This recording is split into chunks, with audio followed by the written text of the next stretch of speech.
Hola, ¿cómo están, estimado público del conversatorio? Estamos contentos y agradecidos con Dios de grabar un episodio más de la lección de Escuela Sabática, el capítulo 2 de esta nueva lección. Una lección muy interesante que queremos ver contigo el día de hoy, que lleva por título La zarza ardiente. Y para esto está con nosotros el pastor Israel Robles. Pastor, ¿cómo está, pastor?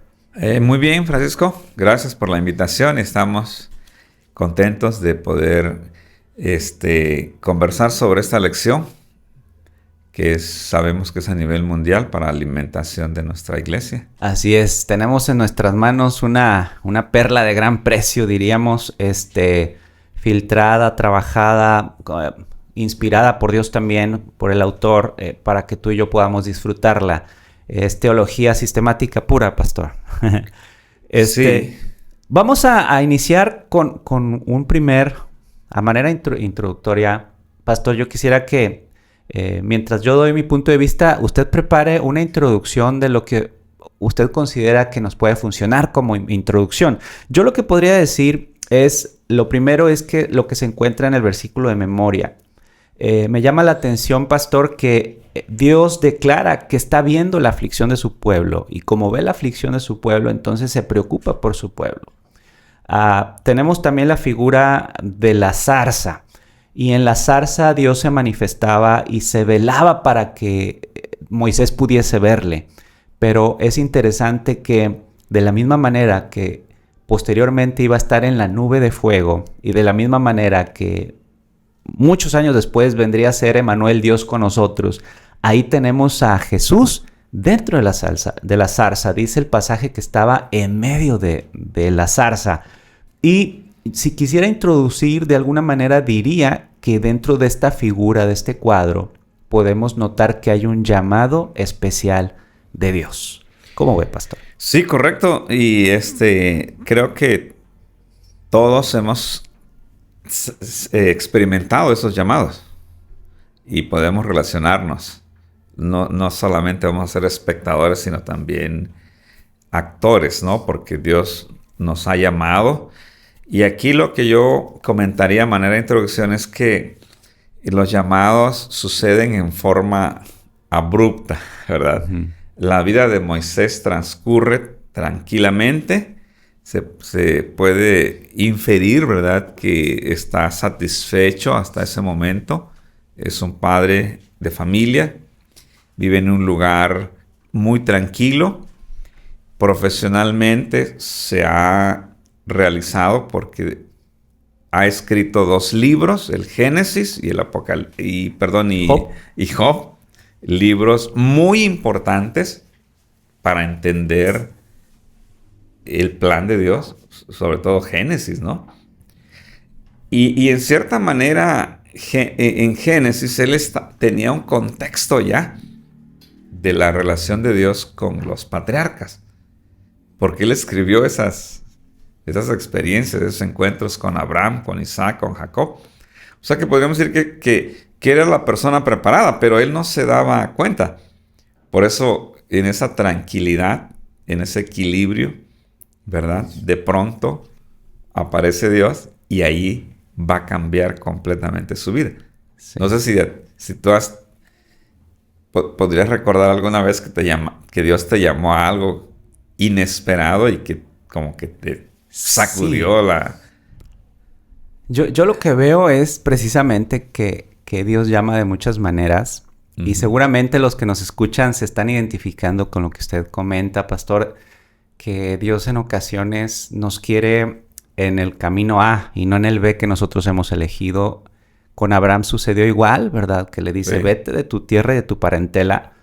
Yo lo que añadiría también a este llamado, uh-huh, y lo que siempre me ha interesado investigar y profundizar es cómo Dios a través de un milagro se hace evidente para Moisés. Es decir, Dios siempre está buscando llamar nuestra atención y vaya cómo lo hace con Moisés.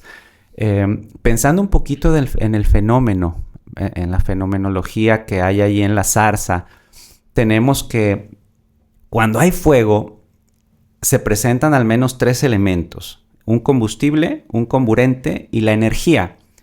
El combustible, pues, era la zarza, el comburente era el oxígeno que existía, y la energía es la que proporcionó Dios.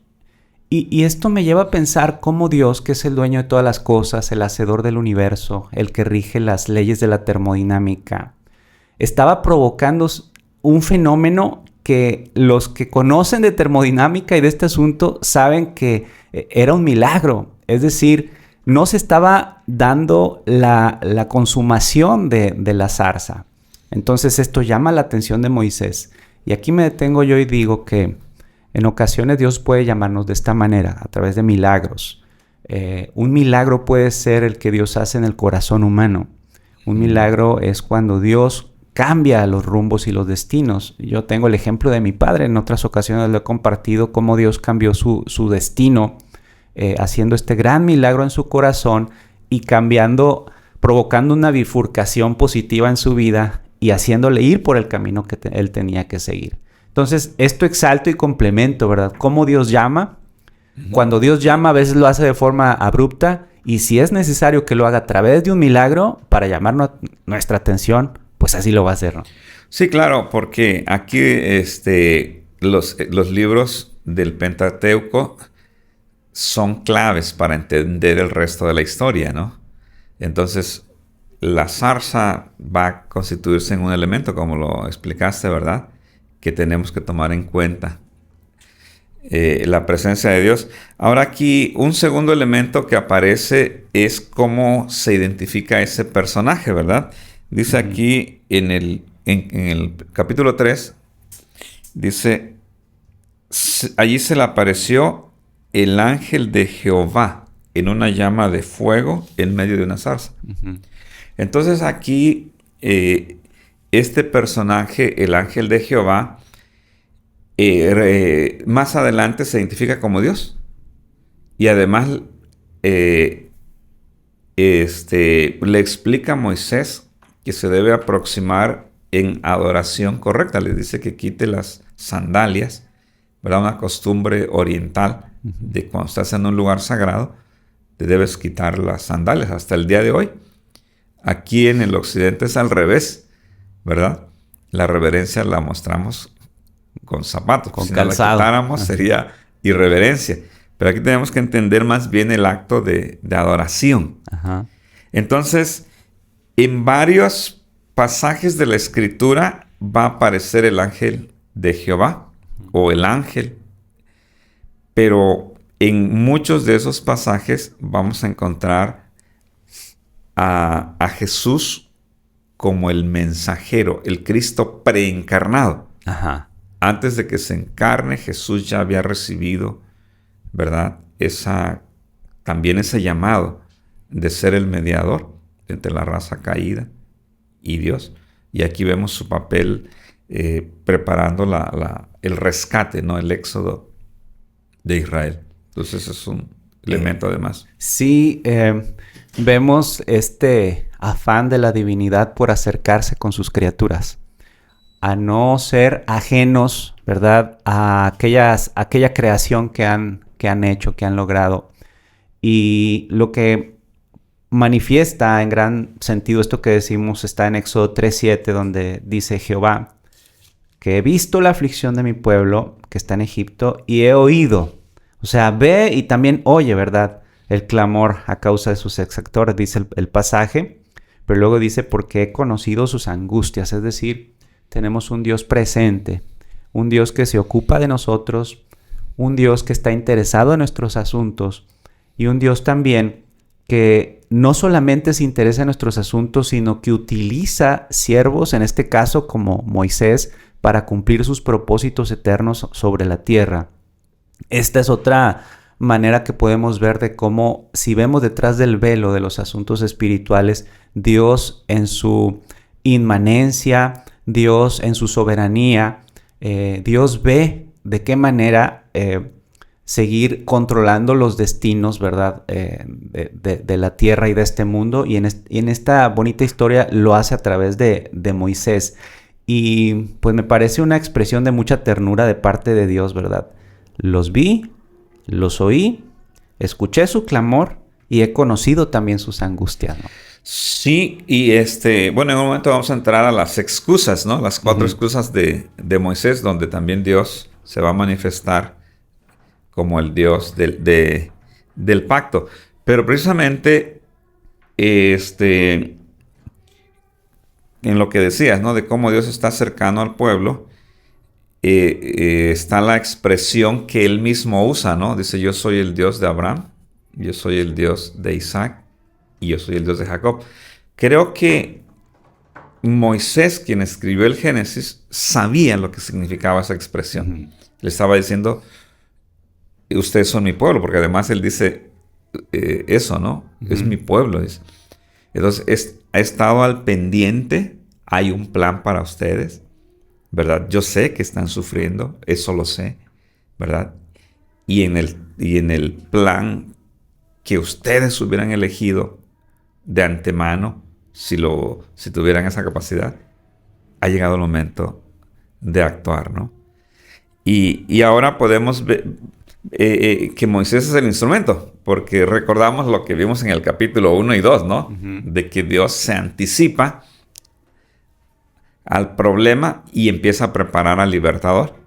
Pero ahora vemos que Moisés ha pasado ya 80 años de edad, 40 en Egipto y 40 en el desierto, y tiene ciertas características que también nos van a enseñar cómo responder a Dios, ¿no? Cómo manejarlas. Sí, justamente es el ejercicio de la soberanía de Dios, esta acción de anticiparse, de prever y de conducir necesariamente las acciones aquí en la tierra para que su voluntad sea manifestada. Otro factor, pastor, que está presente aquí, además del ángel de Jehová, que como usted bien decía, se identifica con Cristo preencarnado, vemos también la figura, o el nombre, mejor dicho, del Señor. El nombre del Señor, que tiene por ahí algunos significados. Y el primer significado, pues la traducción, supongo que es hebreo, no sé si sea hebreo o arameo. Es hebreo. Hebreo, Eye, que lo menciona así, que es una expresión relacionada con ser o estar, pero conectado con la existencia permanente. Correcto. Ahora, ese punto que estás mencionando, aquí ya lo podemos relacionar con la primera excusa, ¿no? Porque cuando se le aparece, Dios le da una orden consistente en dos acciones: ve y saca. Aunque en la traducción no aparecen como imperativos.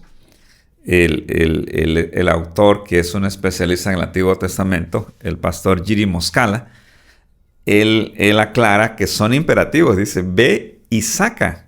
En el verso, el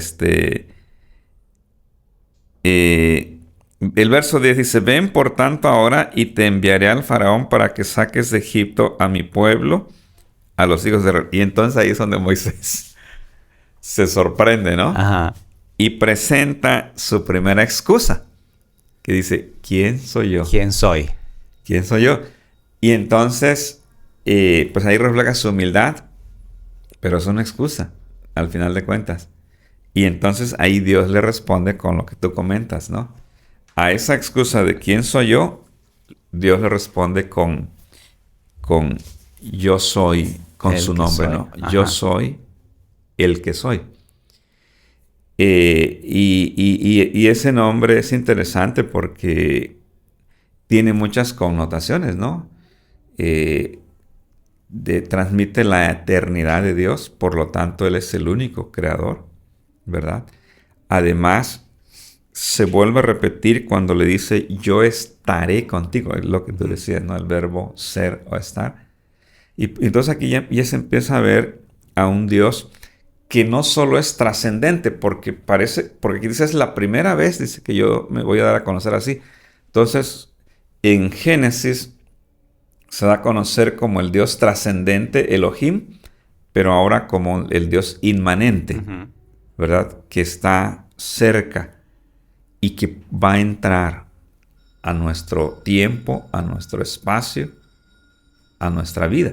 Así Algo es. completamente único en la historia, porque ninguna otra cultura pudo entender esa cualidad divina del Dios de la Biblia.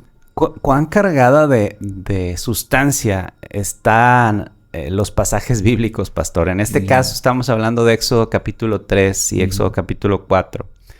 Y justo a eso iba mi comentario, ¿no? En función de que están presentes la figura de Jesucristo, Jesucristo encarnado, y está presente la figura de Dios Padre. En este sentido, podemos ver la importancia también que Dios le da al plan de salvación, pero también al apoyo de todas las parcialidades que viven sus hijos. Es decir, estamos hablando de una misión que es encomendada a su siervo para ir a sacar al pueblo de Dios de Egipto, y estamos en el preámbulo también de esa liberación a través del desierto con un propósito claro, que era llevar a la tierra de Canaán. Y en este asunto tan importante, Dios se inmiscuye de forma personal y hace ver, como usted también lo dice, su inmanencia y su omnipotencia. Sin embargo, es el mismo Dios, ¿verdad? Es Elohim, y es ahora Yahweh. Es Yahweh, ¿verdad?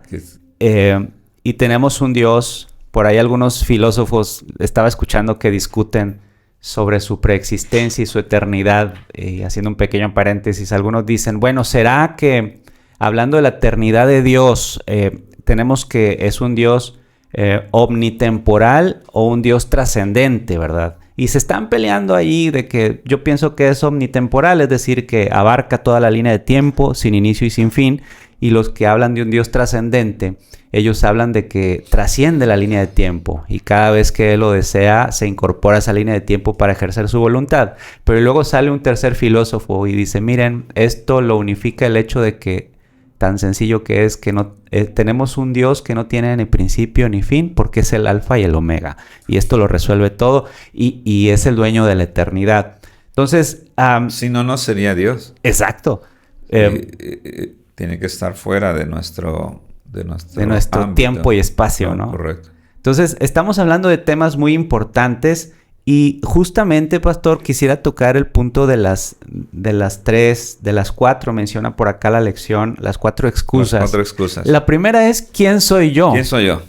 Que más que ser una expresión de humildad, es una excusa, ¿verdad? Sí. Y luego, ¿quién eres tú? Y luego ¿verdad? la segunda excusa es, y bueno, ¿y ahora quién eres tú? ¿Cuál es tu nombre? Exacto. Y luego posteriormente dice, si voy, no me creerán. No me escucharán. Sí. Y luego viene la cuarta que dice, soy lento para el habla, ¿no? Entonces, ¿cuántas veces, pastor, nos identificamos nosotros también con la historia de Moisés? Sí, la verdad que sí. Yo creo que yo, precisamente cuando estaba analizando este punto, sentí esa culpa, digamos, de que a veces nos hemos rehusado a aceptar un llamado. Y ahora, Dios siempre da una respuesta, ¿no? Primero le dice... Nos da recursos. Sí. Y le dice, ¿quién soy? Y entonces dice, yo estaré contigo. Dice, ¿quién eres? Y le explica su nombre, ¿no? Y cuando le dice, no me creerán.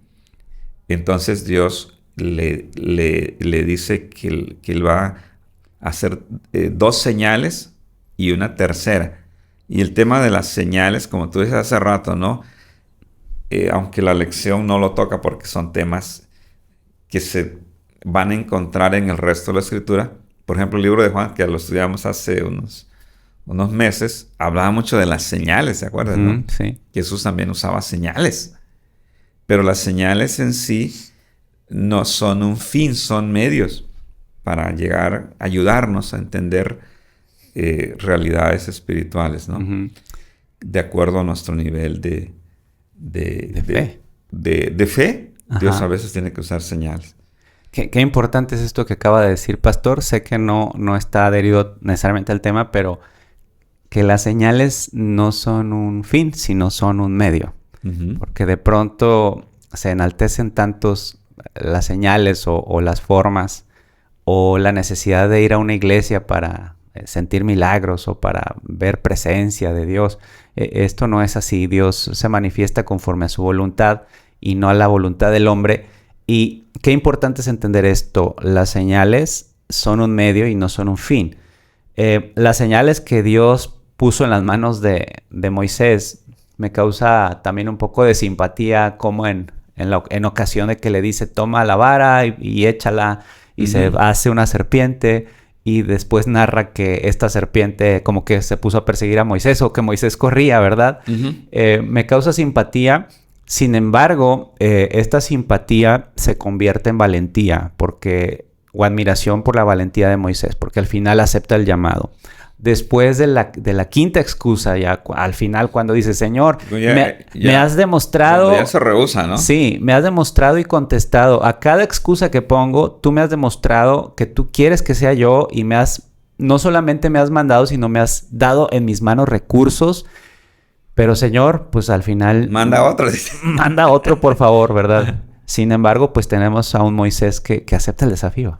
Sí, aunque el texto no lo dice explícitamente, pero ya en la narración siguiente, porque dice que cuando Dios le dice, cuando Moisés le dice, manda a otro, Dios se enoja. Pero el enojo de Dios es interesante, porque el enojo de Dios está relacionado con una solución que le da. Le dice, tú dices que no puedes, no sabes hablar. Dice, mira, yo ya lo tengo todo listo. Aarón ya salió para venirse a encontrar contigo. O sea, como que Dios conocía ya las excusas y mueve a Aarón. Sí es interesante. Yo creo que las excusas fueron colocadas con ese fin, ¿no?, didáctico, como dice Pablo, ¿no? Las cosas que se escribieron antes para nuestra enseñanza se escribieron a fin de que por la paciencia y la consolación de las Escrituras tengamos esperanza. Tenemos que aprender, porque hubo otros personajes. Por ejemplo, Jeremías también dijo, no sé hablar, soy un muchacho. Sí. Pero vemos otros personajes que actuaron con humildad, ¿no? Sí. Por ejemplo, la Virgen María. Cuando el ángel le explica, ella dice, he aquí la sierva del Señor. Sí. Encontrarse con Zacarías, ¿no? Que duda y tuvo que quedar mudo, sí, sin hablar por cierto tiempo. Entonces, creo que debemos ser humildes, ¿no? Pero no objetar el llamado de Dios. Sí, y debería darnos cierta certeza e imponernos el ánimo de tomar los desafíos que Dios pone en nuestras manos, justamente con lo que usted comenta, el hecho de que Dios ya tiene preparado lo que Él quiere para sí. Si Él nos entrega un ministerio, si Él pone un ministerio en nuestras manos, si Él nos pone algún objetivo en nuestras manos, Él ya tiene trazado el plan y lo tiene solucionado, ¿verdad? Con nosotros o a pesar de nosotros, Cristo lo tiene ya, Dios lo tiene ya solucionado. Y nos da otra oportunidad, porque Moisés, eso lo que vimos en la lección pasada, ¿no? Que echa a perder la primera oportunidad. Sí. Precisamente por ser lo contrario que es ahora, demasiado apresurado en querer ser un instrumento de Dios, pero actúa conforme a sus propios planes, matando al egipcio, y eso lo lleva a huir. Pero ahora, 40 años después, Dios parece que no tiene prisa en preparar a alguien. Nosotros los seres humanos somos como muy impacientes, ¿no? Y queremos que alguien ya a veces no está maduro, como los deportes, ¿no? Sí.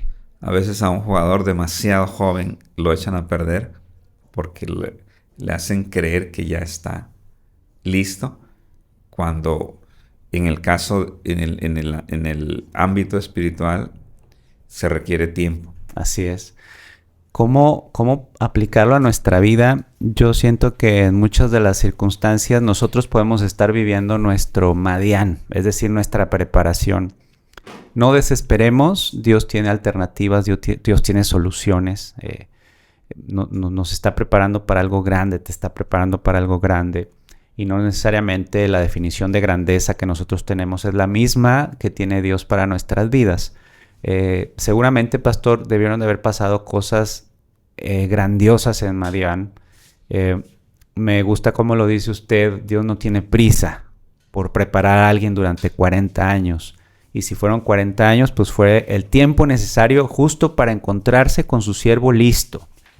Y otra enseñanza, ¿verdad? Que a veces ya estamos listos y nosotros mismos pensamos que no lo estamos, pero si Dios nos está haciendo el llamado, toma el llamado, ¿verdad? Ahora, algo que el autor recalca en la parte del material complementario es algo interesante, ¿no? Que se ha repetido como un eslogan, pero que se hace real en esta historia, de que Dios al que llama, capacita. Y aquí lo vemos claramente, ¿no? Por ejemplo, en la cuarta excusa dice, no sé hablar. Uh-huh. Y no sé elaborar argumentos. Si me paro enfrente, ¿qué les voy a decir? Soy torpe. Y aquí podría interpretarse que después de 40 años de no hablar el egipcio, pues ya se le iba a dificultar, ¿no? Ahora en Madián no hablaban ese idioma. Entonces Dios le responde, dice, ¿quién le dio boca al hombre? ¿Verdad? En otras palabras, yo te voy a capacitar. Uh-huh. Es algo importante, ¿no? Cuando Dios llama, no es que la responsabilidad la vas a llevar con tus propias fuerzas, ¿verdad? Sino que Dios está asegurando que yo te voy a capacitar. Además, no vas a estar solo, tendrás un equipo, ¿verdad? Es cierto que va a haber obstáculos. Ahora, no sé si pasamos al otro elemento Sí. donde algo extraño, ¿no? Finalmente, Moisés acepta, no dice que dijo que sí, pero el texto va a entender que ya él acepta. Va y se despide de su suegro. El suegro lo bendice y toma a Séfora, su esposa, y a sus 2 hijos, Gersón y Eleazar. Pero sucede en el camino algo inesperado, ¿verdad? Dice aquí que en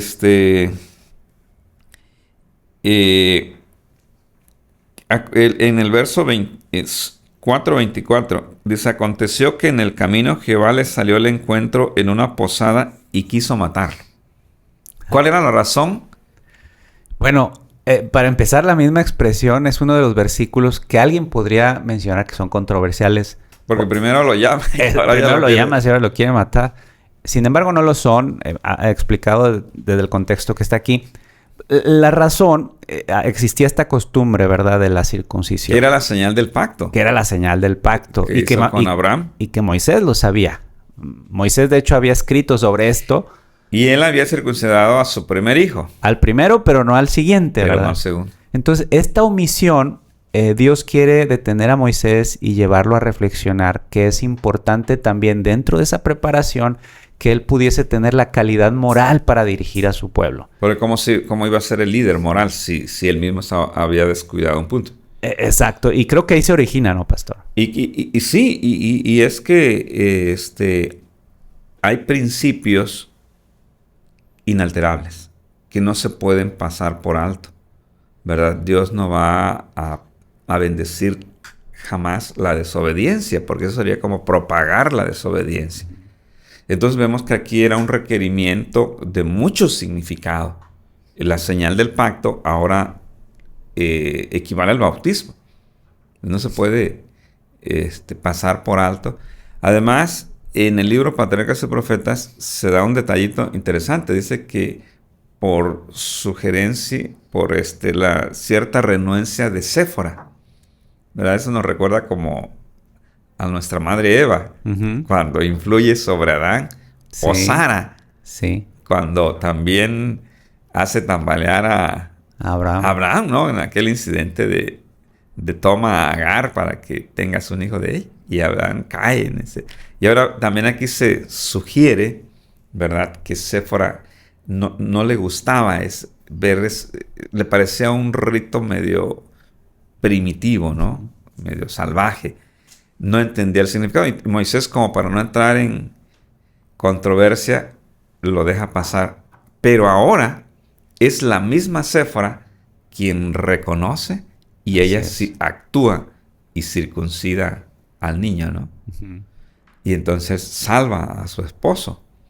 Entonces, quizás entre nuestros miembros haya alguien, ¿verdad?, que no le ha dado la importancia, por ejemplo, a entregar su vida a Jesús a través del bautismo. Sí. Pero podemos ver aquí que Dios está esperando, ¿verdad?, para poder llevarlo a otra etapa, como dice Pablo, ¿no? A otro nivel de gloria, dice, porque somos transformados de De gloria, gloria en gloria.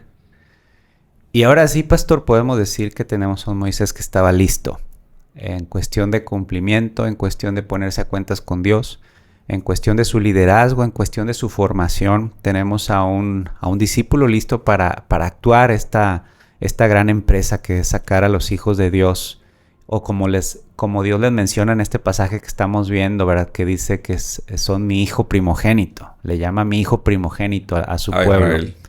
Entonces ahí tenemos una hermosa expresión de cómo Dios se ocupa de estas circunstancias y cómo utiliza a su siervo, le prepara, lo pone listo para emprender esta gran misión.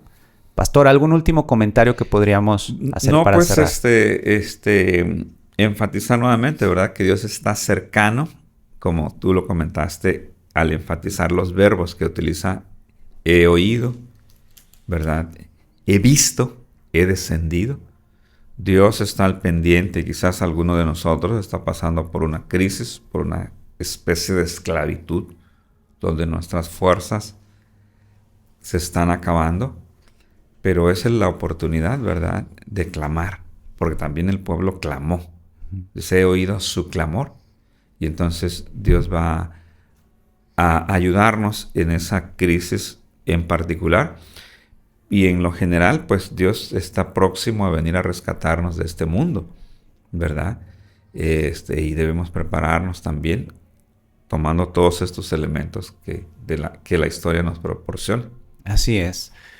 Pues muy bien, hemos llegado al final y recuerden que si tenemos un Dios que fue capaz de modificar las mismas leyes de la termodinámica para ocasionar este misterioso milagro, para llamar la atención de Moisés, Él puede obrar grandes milagros también en nuestra vida. Él puede obrar el milagro de la transformación del corazón, de la preparación y de tal manera que estemos listos para recibir en nuestras manos no solamente una misión y una comisión, sino también los recursos que sean necesarios para lograrlo. Dios detrás, nosotros haciendo su voluntad, pero también Dios al frente, el Dios que es, que era y que será. Que Dios te bendiga, les esperamos en el siguiente capítulo.